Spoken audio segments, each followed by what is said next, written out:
Let's begin with a question. Kia ora, nau mai haramai to another episode of Curiously Catholic, the Evangelion podcast. We're going to be talking to Pat Barett today about Divine Mercy. And what I've found out is it's a very broad topic. There's lots to talk about, so I'm keen to get involved in that. But one thing that Pat is doing, which you can get involved into, is the Divine Mercy Conference, which is happening in May at Rosmini College. There's going to be more details on our Instagram page and stuff. We're going to be helping promote that. It's a very exciting conference. There's going to be 7 speakers from around the world. And we're going to talk to Pat a bit about his relationship with Divine Mercy and what his role in it all is. So, let's get it right. And welcome, Pat. Hello, nice to see you. Nice to see you. So, Pat, can you just tell us a bit about yourself? You're part of a group called NZACOM, is that right? Well, loosely. I mean, we're Divine Mercy New Zealand, Divine Mercy Charitable Trust that set up, my wife and I set up a bit over 30 years ago. To promote the Divine Mercy message and devotion. We were asked to do that by one of the speakers who came to our very first conference, which would have been 96, I think it was, held at St. Bede's College in Christchurch.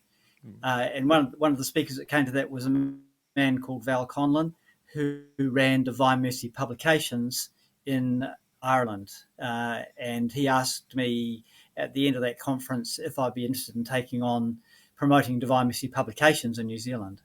Right. Okay. So you've been doing the charitable trust for 30 years, but you've actually been more involved in it for a bit longer than that. Yeah, look, probably a little bit longer. If we first started promoting Marian apparitions and messages with a like-minded Catholic, John Kirsten. Don't know if you've heard of him.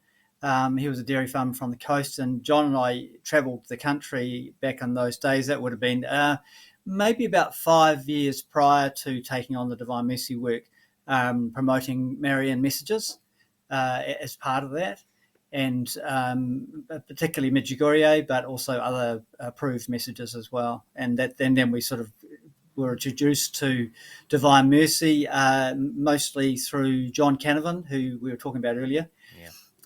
Who came to New Zealand, that would have been about 94, right? I think, and wanted to promote Divine Mercy here then.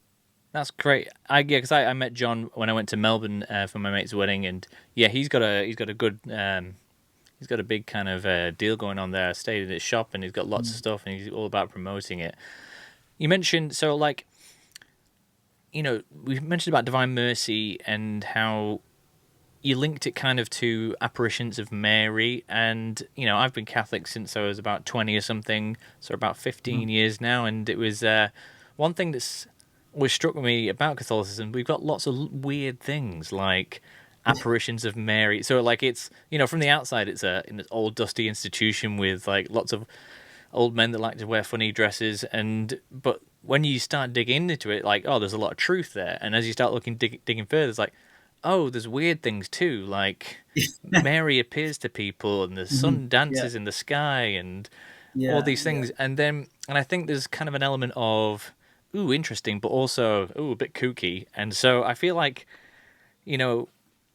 that's the weird side of Catholicism that like even some Catholics are like, we don't touch that. So how did you get into it? What do you think of it all? Well, I guess I've got the sort of the drop on some of that, although it's still not, because you still have to take it on board yourself. Being a cradle Catholic, you just grow up with that, and it's just part of the furniture. You're not trying to be disrespectful, but that's what it is, and so you learn to believe those things through just your imbibing that richness of the Catholic heritage, and our Blessed Mother is central to that. And I grew up with a great devotion to the Blessed Mother, just through my parents, praying the Rosary and those traditional things of interest. Perhaps for your listeners, is that I was born on December the 12th, which is the feast of Our Lady of Guadalupe, the patroness of the Americas and the mother of the unborn. And it's interesting that a lot of the work that I've done in Catholic circles prior to Divine Mercy was working with protection for the unborn. So it's very interesting. I find that, I think especially, a little digress here a little bit, but perhaps for Catholics who are finding their way, I guess we're all finding our way in one sense or another, but perhaps those who just started out finding their way, perhaps we could say that. I think it's always quite important to look at who your patron saints are, Mm. and if you were born on any particular feast day of note, and who that saint might be. I think that's a great indicator of God's plan for you. And I think it's always found that helpful for myself when you maybe start to drift and thinking, what am I doing? Should I still be doing this work? You always sort of take you back to those those gifts and ideas that the Lord planted in your mind, when you're just a little baby, I assume. Yeah. No, it's interesting. Yeah, being a convert myself, and I've got my colleague Josh. He's recently, in the last maybe 4 years, he converted to Catholicism from Protestant, and he's worked for like an Mm. apologetics company that is Right. Protestant for years. Okay. And so, like, he's obviously someone that's very well informed in his faith and has been on the opposite side doing apologetics in a Protestant world. And yeah, it's interesting jumping into all of this, like this idea of Catholic furniture. And one thing that strikes him, and it struck me as well when I came into the faith, is just how much Catholics kind of know without knowing they know. So, like, you go to mass and you experience things, and you have certain Yeah. language, and you have certain prayers that are just your bread and butter, just like you say, like part of the furniture. You have that, and yeah, and it really does form who you are and how Mm. you exist. And Yeah. it kind of manifests in these weird devotions with rosary beads and Mhm. images and statues and incense, and yeah, it always amazes me like how interconnected it all is. Yes. um Yeah. Absolutely.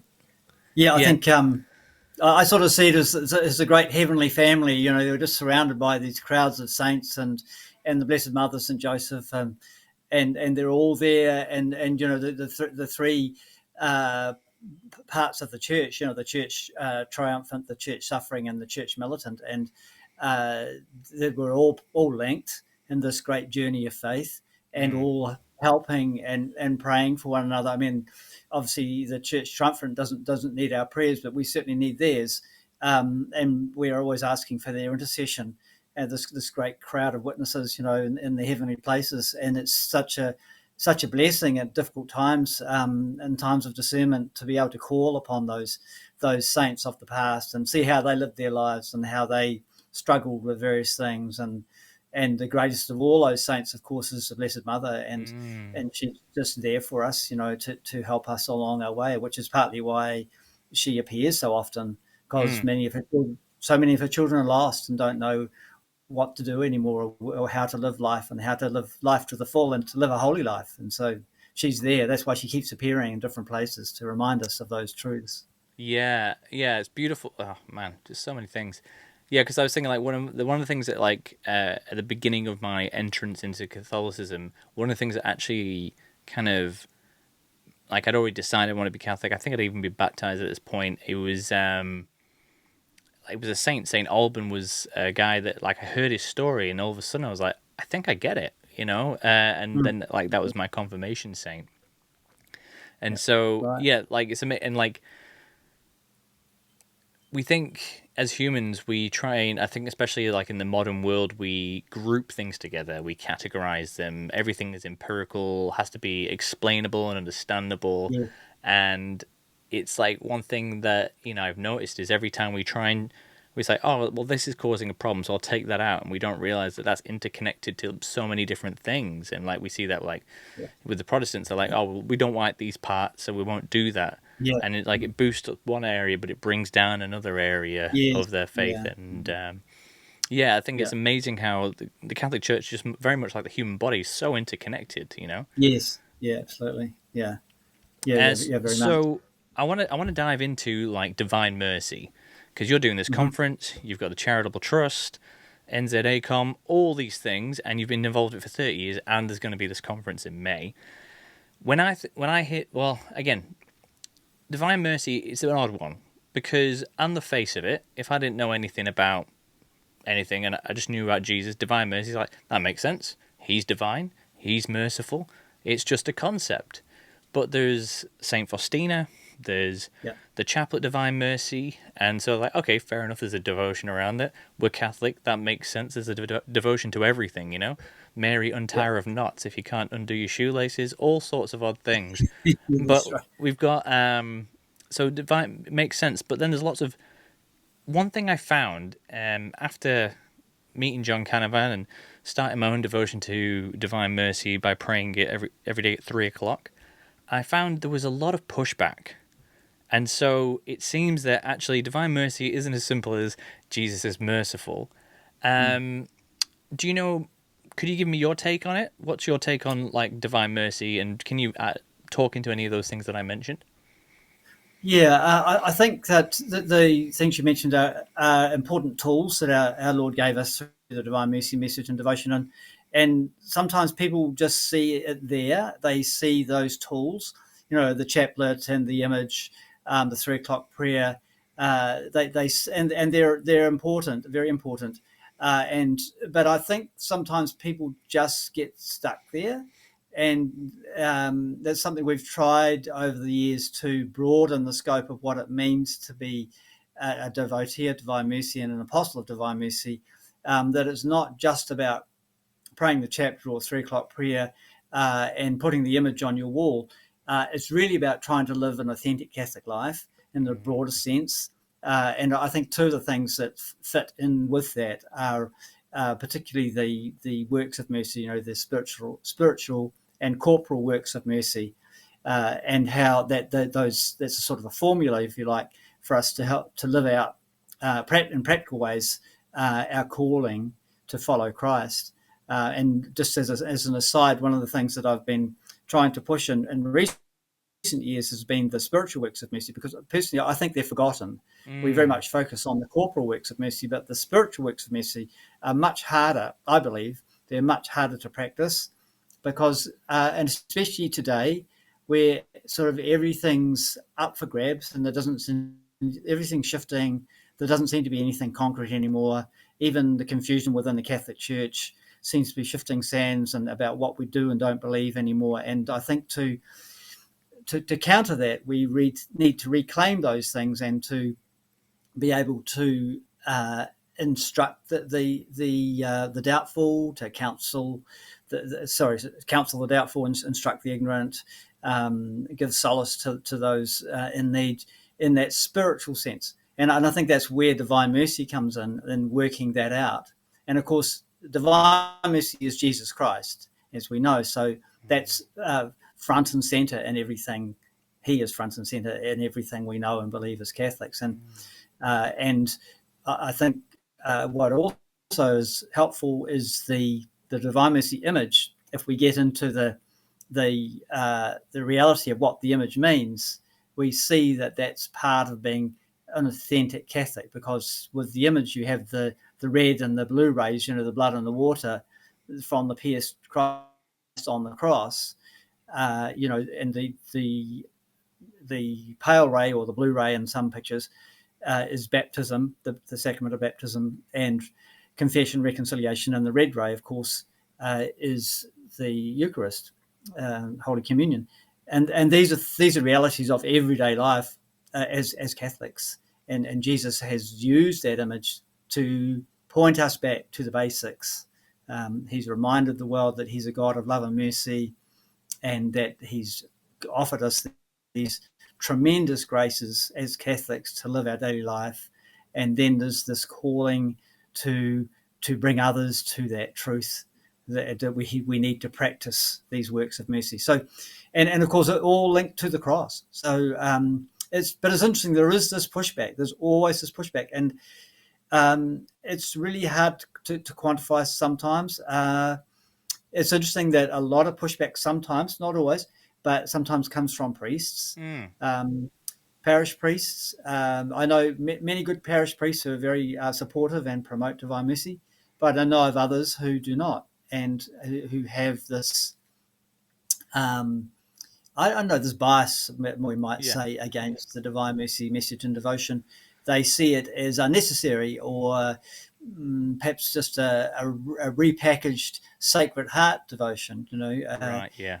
but so, but I don't know. I don't think they've really got into understanding what that is. And if I may be so bold, perhaps sometimes it's too much for them to take. I No. think Yeah. that maybe this. It is Mm, interesting. Like the pushback that I've experienced is from priests typically. mm, Like I think, mhm. but I think it's because for priests they are the shepherds, and Yeah, so we're the sheep. And if you find some sheep doing a certain devotion, it's like, oh, it's just those guys. I don't need to worry about them. I'll yeah, meet them for a cup of tea or something, but after mass, but I'm not going to join their club, kind of thing. Whereas a yeah, yeah, priest needs to be more concerned about what his flock is doing. But yeah, it is interesting, and it's like it's not just it's it's so weird that like with Divine Mercy, and I've actually found a similar kind of feeling towards even adoration of the Blessed Sacrament. It's a similar kind of mhm, yeah, attitude. It's like you either love it or you hate it, and that's coming from yeah, like or like you're indifferent about it, or and it's like if these yeah, things are actually as big as they are, well, you should actually take a yeah, stance. yeah, But yeah. um, yeah. So yeah, the pushback is real. Um, Hmm. I think but I think it like the devotion is one of those weird things like I've heard the I don't know the Sacred Heart devotion. I know that there is the image of the Sacred Heart, and Hmm. again, from a convert's perspective, it's like, oh yeah, just another picture of Jesus, you know. Yeah, hmm, But yeah, like, yeah, it's where the right. fruit comes from Yeah, in it, and it's really quite recent, isn't it? The Divine yes. Mercy. It was like what the 1950s or something. No, a bit earlier than that. So, 1930s, Saint Faustina was born in 1905 and just died in 1938 prior to the Second World War. Mm, And she wrote that diary in her life. She entered the convent, I think, in the early 1920s, and so she wrote that diary during her time in the convent. A good a priest friend of mine once said that the Divine Mercy devotion, the Sacred Heart devotion, some of the other devotions is our devotion to Christ, but the Divine Mercy devotion is God's or Christ's devotion to us, where He's offered us these special tools, these special graces that I mentioned before, like the chaplet and the 3 o'clock prayer and the image, and promoting the Divine Mercy is another one of the graces that He offers those who follow Him. Um, as a way to attain greater holiness, and it's always interesting that any particular devotion that pops up in the church, they're all linked somehow. We can certainly see a link between the Sacred Heart and the Divine Mercy. We don't in the Sacred Heart, of course, is the Sacred Heart of Jesus there, but in the Divine Mercy we don't see the Sacred Heart. What we do see are the rays coming from His Sacred mm, Heart. So, my point being that uh, God or Mary, if it's an apparition of Our Lady, are always trying to point us to a particular reality for a particular time in the history of the church. So that's a sort of foundational um, sort of milestone, if you like, for understanding where a particular devotion fits and why it's there at that time. None of this happens by chance, we know. So these messages, these revelations of divine mercy, were given to Saint Faustina at a time between and just after uh, the First World War and prior to the Second World War. She prophesied the Second World War as well in her diary, but they were given to us at a time when the world needed mercy. You can imagine the destruction and chaos and um, tragedy following the First World War, and that's the time when, just after that, when these messages were revealed. And of course, God, knowing all things, seeing all times, knew that we were about to go through a much harder war, a much more difficult, a much more destructive war, and then up to the modern time. He's seen all these things. He knows the chaos. He knows the loss of faith. He knows the crisis of faith mm, in the world, in the church, and that this message of divine mercy is pivotal for these times. And of course, is a precursor to the second coming, which is mentioned several times in the diary. Of course, no dates, but that it's stated there very plainly that these will prepare the world for the final coming of Jesus Christ. And we're in this time when many people have fallen away from the faith, and Christ will come again and say, well, is there any faith left on earth? And so these are a great tool, a great grace being granted to the world, this time of mercy for this time we're living in. Yeah, it's amazing how say retrospect's 2020, and like just you telling that story, and like from the bits that I've known through researching today, and like throughout my time devoted to the Divine Mercy, it shows like God really is working in the world. There is like, especially with these things like apparitions and like with the diaries of saints and the lives of saints that we've got these stories of. You can see, especially from retrospect, it's like, oh wow, this happened at this point and then this happened next. So you can see prophecies, you can see the institution of like, okay guys, focus on this, you're gonna need this at this point. And like it's beautiful. I've been looking a lot more at like the spiritual warfare that we live in, and thinking about our guardian angels, and like engaging in the warfare, which is actually really warfare. Almost seems like a oversell when you realize just praying your rosary, one of those little plastic things that glows in the dark, and that's what's protecting you and all those around you. It's interesting. Several years ago, I think it was 94, we've had the Sisters of Our Lady of Mercy, St. Faustine's Order, out here a couple of times, I think 3 times. And I've been involved with all of those visits. And that's been a great joy for me to take those sisters around New Zealand. They're just delightful. We've got another sister coming for this conference too, by the way. She's just a recent addition, Sister Teresa, from their house in Boston, USA. So she's coming. And I remember one of those sisters, I think it was Sister Grace, that was going back quite a few years ago. Sister Gracia, she was known as. Then she was a American vocation.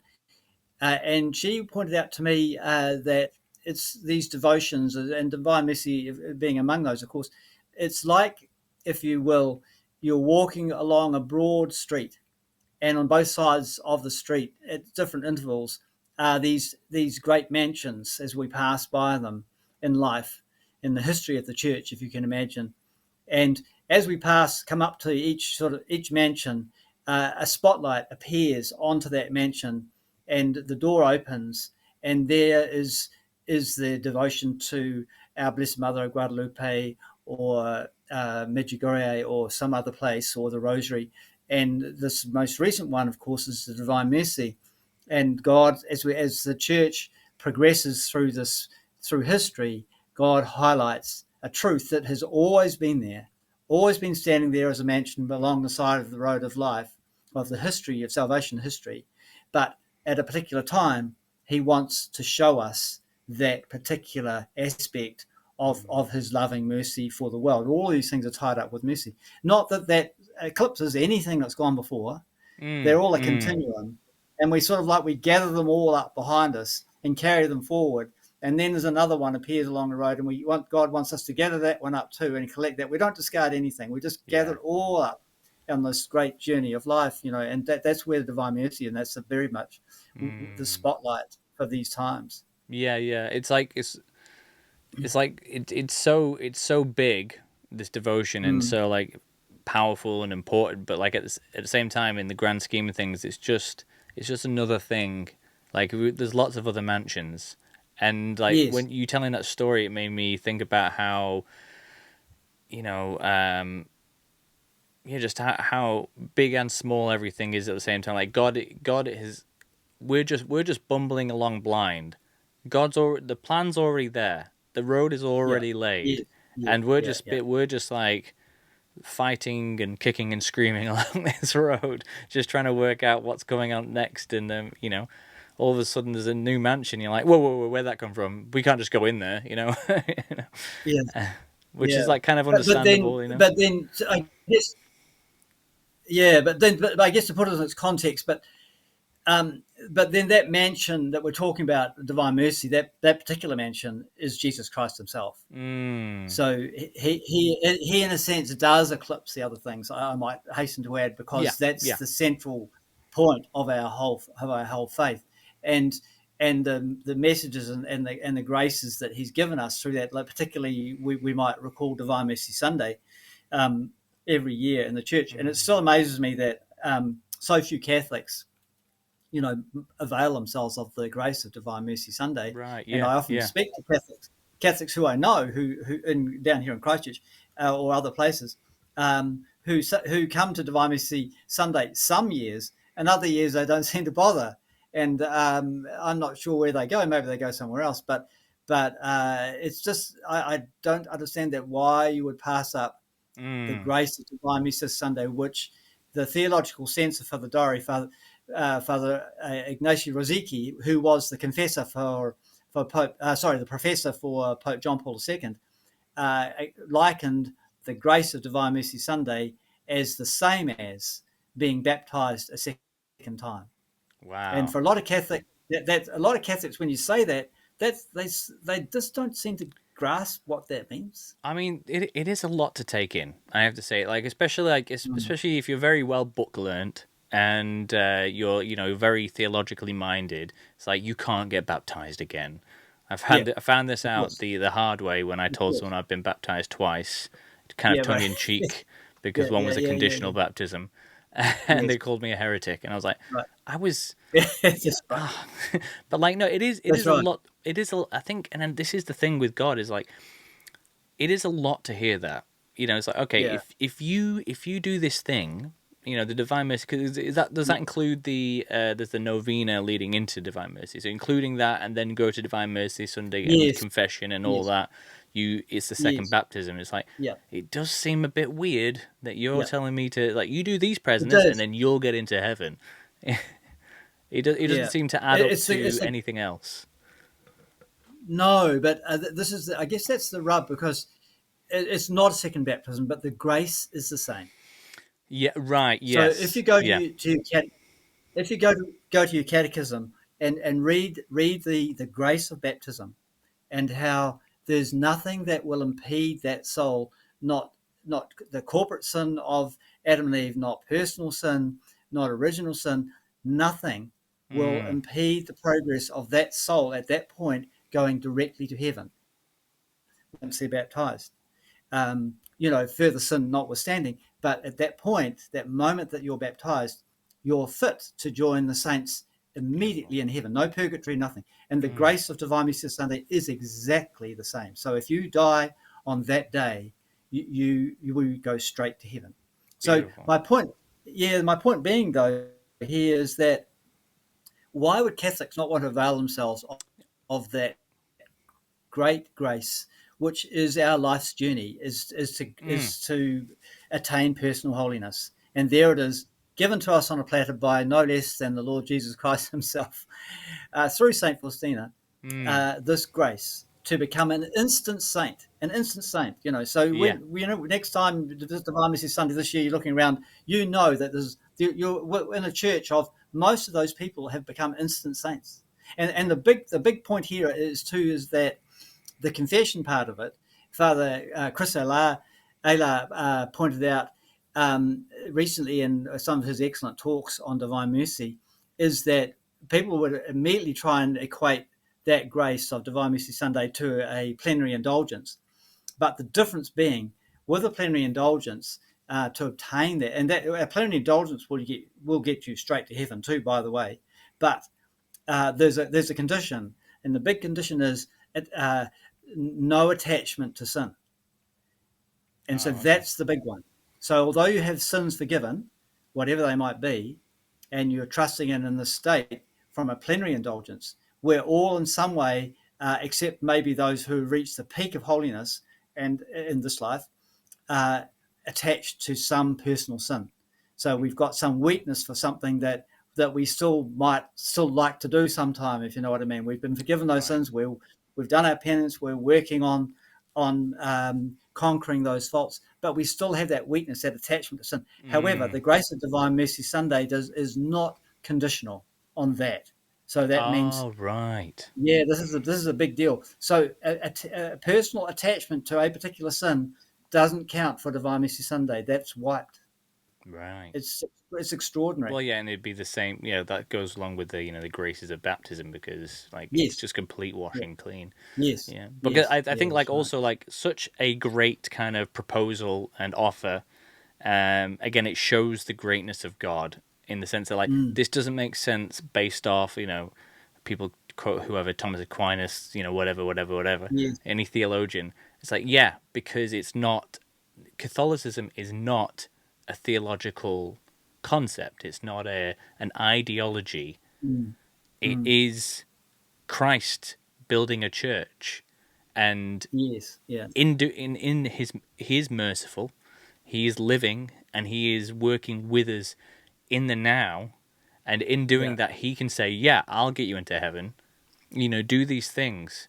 Yes. Yes. Yeah. Conform yourself onto my mercy by Hmm. engaging in Hmm. this way." And I think that's the thing that isn't well for me at least. It isn't always grasped of like if you do this, these seven actions and all the Yes. details with a that go along with an indulgence, you'll have an indulgence. It's like, yeah, yeah, I didn't tell you that. That isn't written down by the church. That is a grace given by God, and that isn't just ticking boxes. That isn't filling out a piece of paperwork. What that is doing is it's changing who you are. By the finish end of the Mm. novena, by the end of the spiritual program, or the doing scripture every day, or going to mass, but by the end of doing that, you're not the same person that you were at the beginning because No. No, that's right. you've been connecting with God the whole time, and God changes Yeah. people. Yes, Um, absolutely, and it's this great spirit of trust as well, because a lot of people, and our Lord Himself said to Saint Faustina that one of the greatest sins that offends Him is sins of distrust. That we don't trust the Lord enough, that He offered us, and He's offering us these tremendous graces, and we're still saying, "Hey, hold on, Lord, it can't be that easy." And of course, the Catholic life or the Christian life is not easy, but here's this vehicle, if you like, this turbocharged holiness on Divine Mercy Sunday, and God's offering it to us without conditions. There's very small conditions attached, as mm, Holy Communion and confession doesn't have to be on the day, and the chaplet, as you mentioned, but they're minimal conditions. And He's taken away that attachment to sin, which is a biggie. And He's saying, here it is. I've offered, and many saints and of previous times would have wished so much to have lived in a time like this, where God's mercy is so superabundant and so available to all the yeah, Catholics yeah, who wish to partake. It's just extraordinary.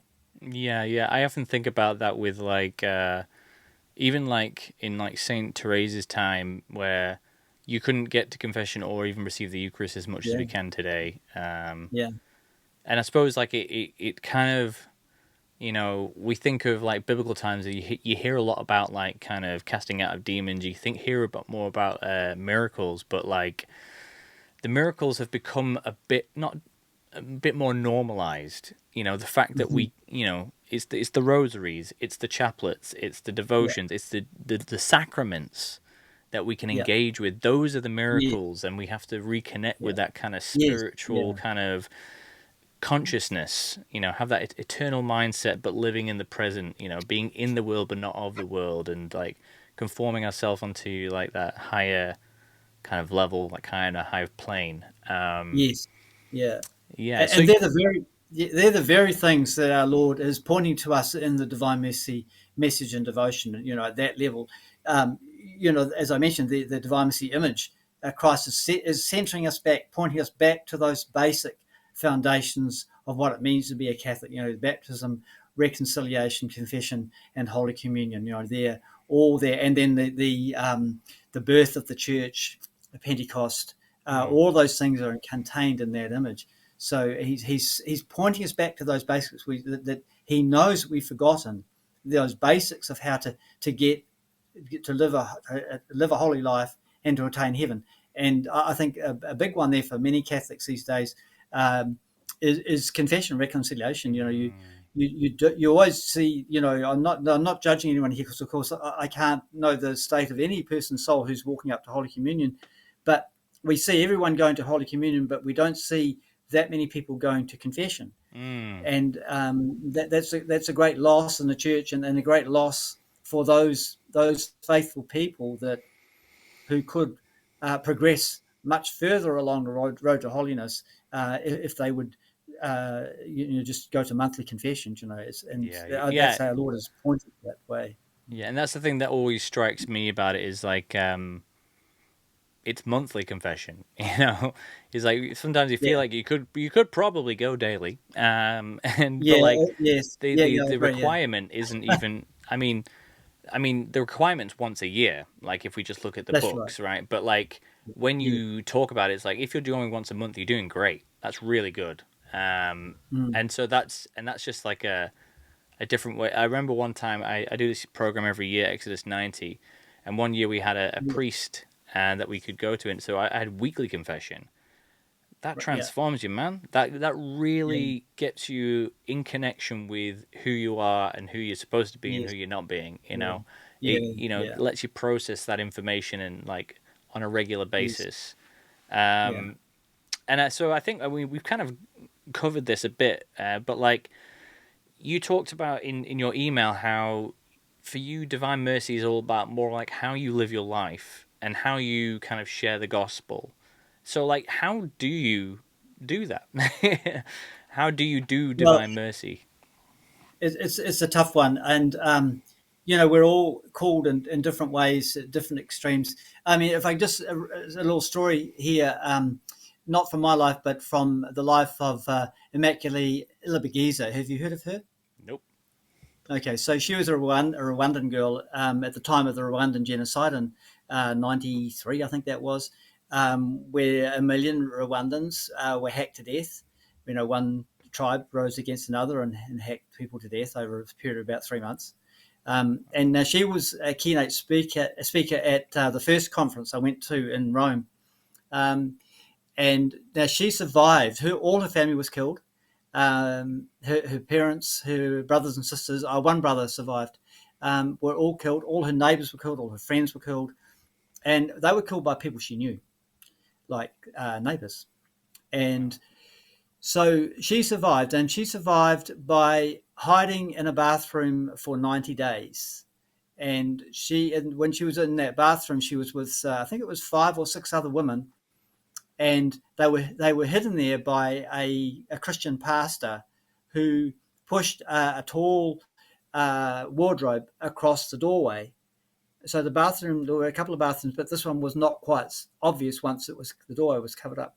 Right. And he protected them. They were looking for her, and they were looking for these women, but her particularly, because they'd killed her family. Her father was a teacher, and they were after her, and they knew she was somewhere around. But the Lord protected her, and they stayed in this bathroom. The pastor, well, they had water there. There's a wash hand basin, but the pastor fed them food, and kept them hidden for 90 days. While they were there, they prayed the rosary and the chaplet, like 24/7, for 90 days.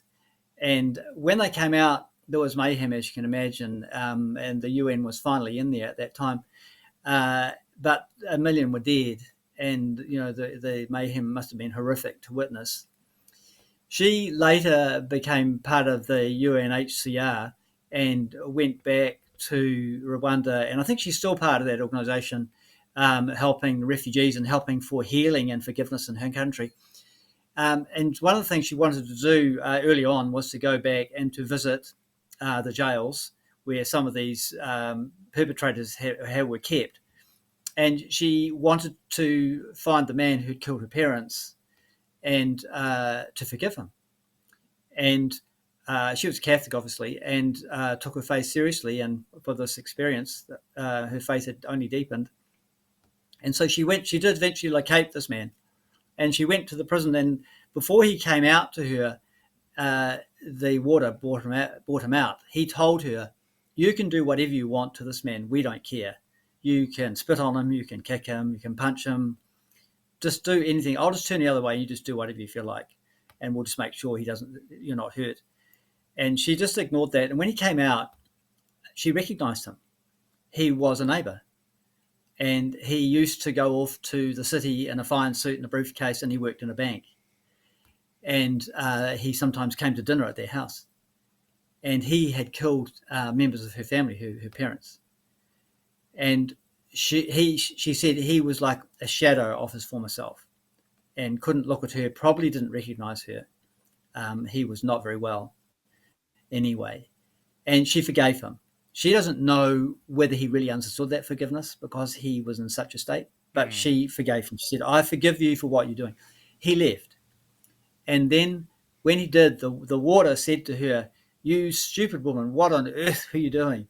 Why didn't you kick him or something? He said, that's all we do here. We kick them and punch them and spit on them. And she said nothing and left. She'd done what she came for. Several years later, she was again back in Rwanda at another UNHCR conference of some sort. And this man rushed up to her at the conference, and it was the warder from the jail. And he rushed up to her and he grabbed her hand, I believe, and he said, thank you, thank you, thank you. And she said, what are you thanking me for? And he said, thank you for what you did that day. And she said, what day? Because she didn't really recognize him. He said, I was the warder in that jail where I brought that man out who had killed your parents, and you forgave him. And then she said, yeah, oh, yes, yes, of course, I remember all of that now. And he said, thank you. And she said, well, why? And he said, because you showed me that there's another way. And he said, all we did in that prison was kick and punch and hate those men. And the next day it was worse. But you showed me by your forgiveness that there's another way. And I guess that's the thing that we need to understand as Catholics and Divine Mercy is there's another way. And the other way is no less than Jesus Christ and offering his mercy to the world, that there's that other way. Because the road that those wars were on only leads to destruction. And so I felt that was a powerful story for me, and and to living out those small things in our lives, that there's always another way, the way of Christ, and that's the great victory of Divine Mercy that is there available for us. Mm. That's beautiful. And I think yeah, I mean that story. But then how yeah. That story's that's a lot to take in. You can't really Yeah, fathom it. no, Yeah, just you think you hear these stories and miraculous things like, oh, it's just another. Again, like the sacraments have become normalized. It's like, oh yeah, it's just another yeah, situation where someone's family got massacred and they forgive the guy. yes, But yeah, it is way more than that. And I think just as Divine Mercy, the concept and the chaplet and everything comes with it, as we've talked about, I think it's a great example of how kind of intense the connection God has with us is, yes, how transcendent it is. We do have all these liturgies and rubrics that are important and they're good. And the reason that they're important and good because they are a way that we can fathom, that we can touch, that we can feel, that yeah, we can connect with, that will take us somewhere deeper on a spiritual level. mm, mm, But they are not the sacraments. They're sacramentals. yes, The ingredients to make the host isn't the holy thing. It's the infused spirit. It's the God. And I think, as you were saying, the Divine Mercy Sunday, that's such a beautiful example of everything we're talking about because it's a beautiful example of everything we're talking about because it's showing us that God breaks through into our world yeah, in a way that's beyond our fathoming, beyond anything that's gone before that yeah, we would possibly understand. It's kind of like abrasive almost, an mm, abrasive kind of in-your-face love. mm, yep, And if you just engage with it, if you just let it wash over you for a second, you'll be changed. And yeah, I think it'll change how you act. It will enable you to forgive the unforgivable. It will enable you to Yes. love the unlovable, Yes. because what you're doing is not coming from you. It's coming from the source of love and Yeah. forgiveness and mercy. And I think, that's something for us to take away from this. And like, I guess it's a really good launching pad to go through into what the work you're doing. In May, we're doing this conference, and at the face of it, it's just another gathering of people. There's heaps of conferences that happen. I used to be a chaplain Mm-hmm. at University of Auckland. I got sick of Right. conferences. It's like, oh, Yes. another conference. Can't we just do Yeah. one? Yeah. Every year, 3 conferences, in 4 conferences, Yeah. another one. I'm like, oh, we No. don't need It's a this. lot. Yeah. But so you can be kind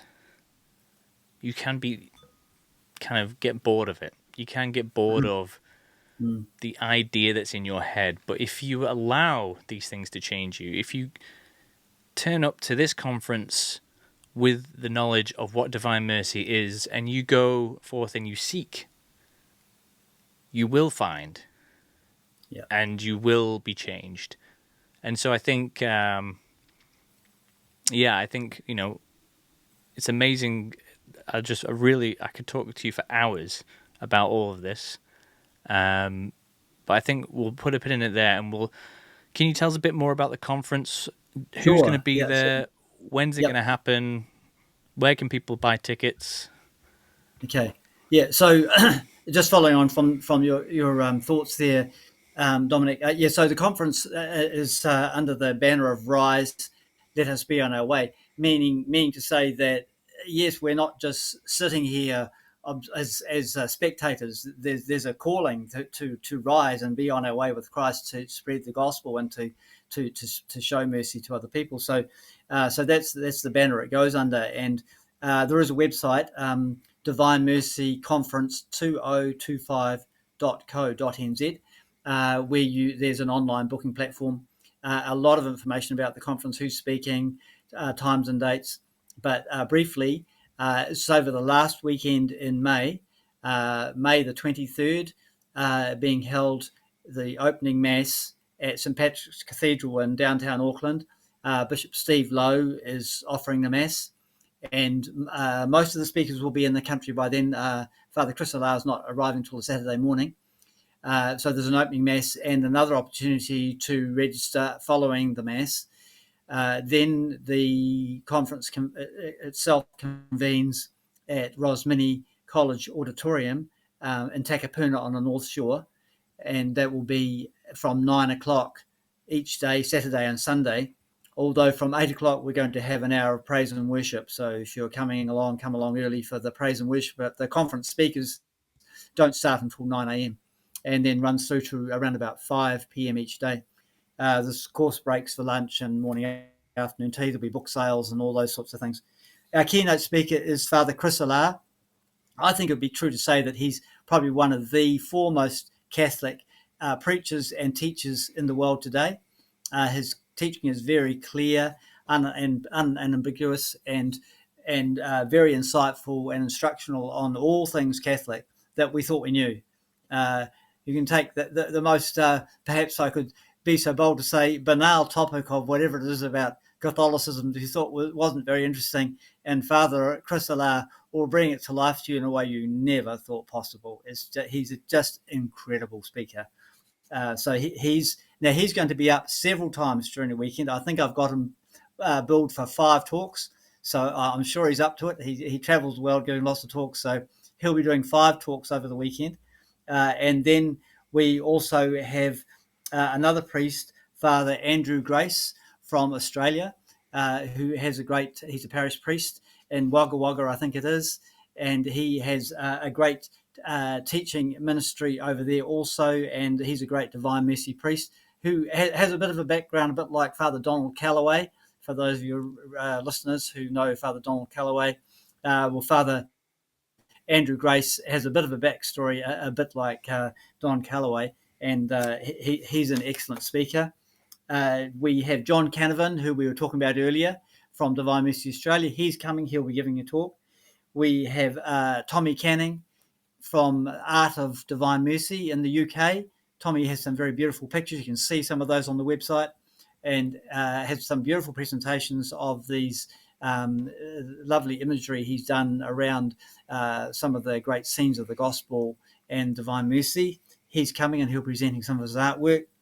We have Anna Nuzzo, who's a Catholic singer and songwriter who's appeared on EWTN and numerous other Catholic platforms over the years. She's coming and she'll be offering musical accompaniment throughout the weekend and at some of the masses, and also with Father Chris Alar when we have our holy hours. We have Father Rory Morrissey, who's an Auckland diocesan priest who's been very involved in promoting Divine Mercy for many years. He'll be speaking. And then the last two is Sister Teresa de la Fuente, who is from the Sisters of Our Lady of Mercy, their house in Boston, USA. She's just a recent addition to the conference. She's confirmed and she's coming, and she's a great witness for Divine Mercy. We're hoping to go deeper into the Divine Mercy message and devotion with Sister. It will definitely not be Divine Mercy 101. We've done Divine Mercy 101. This is really upskilling ourselves for the current age that we're in to really go deeper into some of these things. So if you think you knew everything about Divine Mercy, well, you're in for a surprise this weekend. There's going to be a lot to learn, a lot to take on board. And lastly, I may even get a chance to get up and give a bit of a chat myself at some stage during the conference. That's a little unconfirmed at the moment because I'm giving way to the other speakers to want them to have as much time as possible. But I may give a bit of a punt in there about some of our work that we've done here in New Zealand over the last 30 years. I might also add two other things. So you do need to register. Please go on the conference site. It's very reasonable. It's only $75 for the entire weekend. But there is an additional cost of $80 it's optional if you want to come to we're calling it the cocktail evening with Father Chris Alar on the Saturday evening. That's another $80 because it's catered. It's a catered event, but that needs to be booked as well. So that'll be an evening thing on the Saturday from around 7 till 9:30. There'll be just casual time, a bit of networking, and Father Chris will give another talk there. So that's an important part of the weekend. And prior to that, at the end of the conference on the Saturday, we have a very exciting little addition that you'll see on the website there on the program, that we're going to do street evangelization. We're going to get out and beat the streets in the local area for just an hour and do some street evangelization. So that's an optional thing. We'll do a little bit of a prompt and a little bit of a heads up about who might like to do that. And we'll go out in small groups. We'll have a group praying back at the conference. We're hoping we're going to have adoration running right throughout the conference at the school chapel. And so that'll be our backup spiritual storehouse to keep us on track there. So it looks to be a really exciting event. So I really encourage you. It's open to all. So please come along if you have the opportunity. Very good stuff. Very good stuff. So you heard it here first. We're going to be doing this amazing conference. Divine Mercy is here. It's for you. It's God. He's looking for you, and he wants you to conform yourself unto him so that he can infuse your life with the beauty of his sacred heart, his great mercy and forgiveness. So check out all those things. The website and the links will be below, and pay attention to our Instagram page, our YouTube channel, and we'll be promoting all their stuff as much as we can. Hopefully I'll get a few more interviews with a few of those guests. It sounds like some amazing people. So stay tuned, stay Catholic, and God bless.